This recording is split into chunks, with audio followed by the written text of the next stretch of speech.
Have you ever felt like someone was watching you, even though the room was completely empty? I have. And ever since that night, I swore I'd never work another night shift at the little roadside diner where I used to work. Because the last customer that night never ordered any food. He never said more than 3 sentences. And when I finally looked at his feet, I wished I had gone blind. My name is Ethan.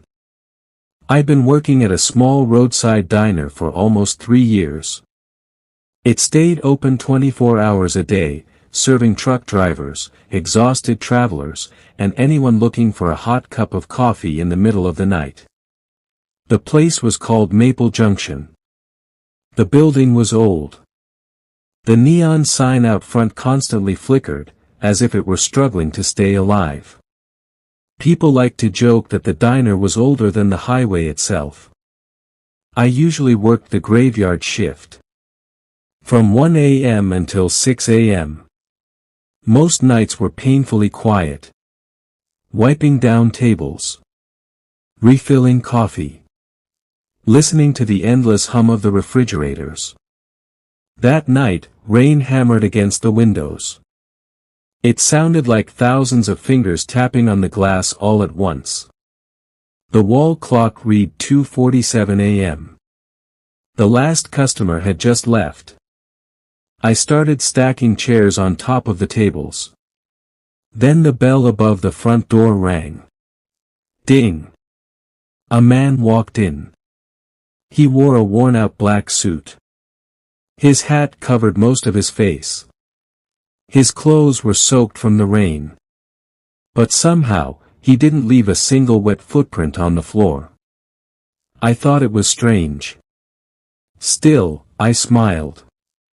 Good evening. What can I get you? He didn't answer immediately. He just stood there. Silent. His eyes fixed on the far corner of the diner instead of me. After several seconds, he finally spoke. I'm just waiting. Waiting for who? He slowly turned his head toward me. Someone. His voice was flat. Emotionless. I nodded and motioned toward one of the booths. He chose the very last booth in the back. The darkest seat in the diner. I poured him a fresh cup of coffee. When I brought it over, he hadn't even touched the menu. Your coffee, sir. He shook his head. I'm not hungry. Then. I'm just waiting. The exact same words. The exact same tone. Like a recording playing on repeat. A knot formed in my stomach. 30 minutes passed. He never moved. He never drank. Never looked at a phone. Never did anything. The clock read 3:20 a.m. Trying to hide my uneasiness, I walked over. Sir, we're about to close for cleaning. He slowly raised his head. So. Will you be leaving? A faint smile spread across his face. No. That single word made every hair on my body stand up. I called my manager. No answer. I tried calling security. No signal. That was strange. I always had reception there. When I walked back into the dining area, the man was standing, facing the window. I hadn't heard a single footstep. He quietly said, "He's almost here." Who? The last guest. I looked out toward the parking lot. Empty. No cars. No headlights. Nothing but rain. When I turned back, he was sitting in the booth again. As if he'd never moved. My chest tightened. I tried distracting myself by cleaning tables. But every time I caught his reflection in the windows, he looked slightly closer. Whenever I looked directly at him, he was still sitting in the back booth. At exactly 3:47 a.m., the kitchen lights began flickering. Then everything went dark. For several seconds, the diner was completely silent. When the lights came back on, the booth was empty. The man was gone. I let out a shaky sigh. Maybe he'd finally left. I walked toward the front door. It was still locked from the inside.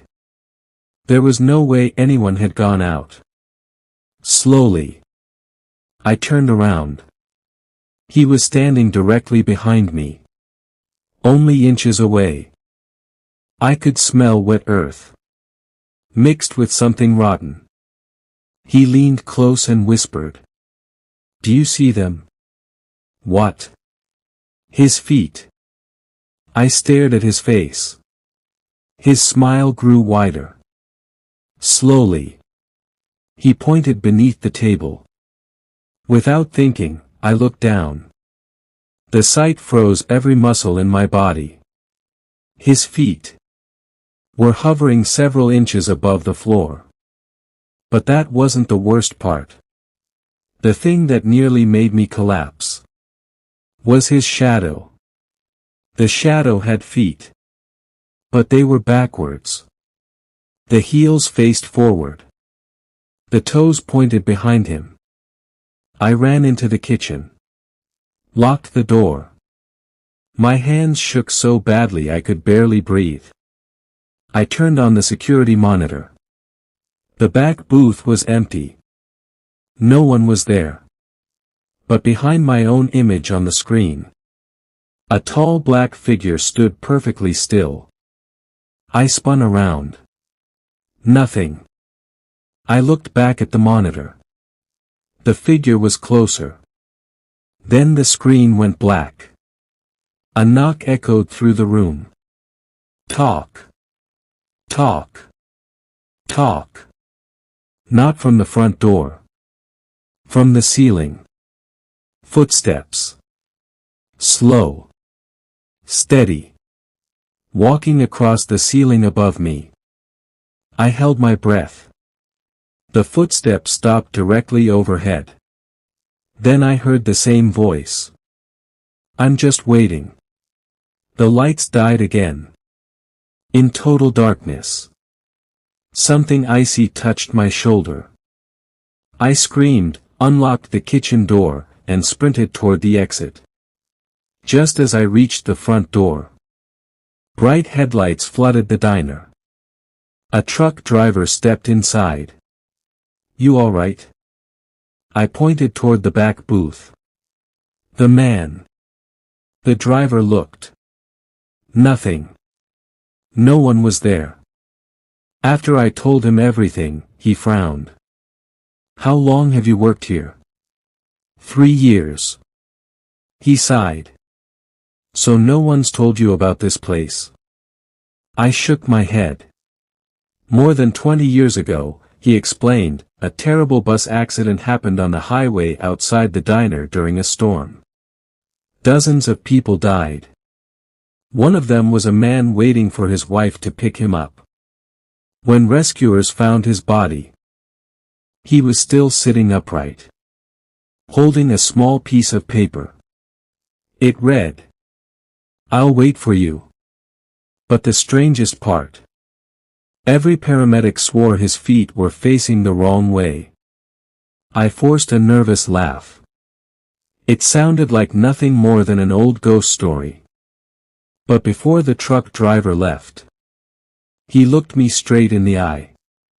"If the last customer refuses to leave, don't ever look at his feet." I quit the next morning. The owner didn't even try to stop me. He simply handed me my final paycheck. Before I walked out, he quietly said, "You're the 7th. "The 7th what?" "The 7th night shift worker who's seen him." I stared at him. "What happened to the other 6? He didn't answer. He just kept staring at the last booth. His face had gone completely pale. 5 years have passed. The diner has since closed. The building now sits abandoned. The neon sign has fallen. Weeds have taken over the parking lot. But every now and then, people driving that highway at around 3 in the morning still claim they see lights glowing inside. And if they're brave enough to walk closer, they'll find a lone man sitting in the last booth. Silent. Never ordering anything. As if he's still waiting for someone. So if you ever find yourself driving late at night, and you come across an old diner with its lights still on, go inside if you want. Order yourself a cup of coffee. Enjoy the warmth. But before you sit down, look at the floor. Because if the last customer's feet aren't touching it, don't look at him. Don't speak to him.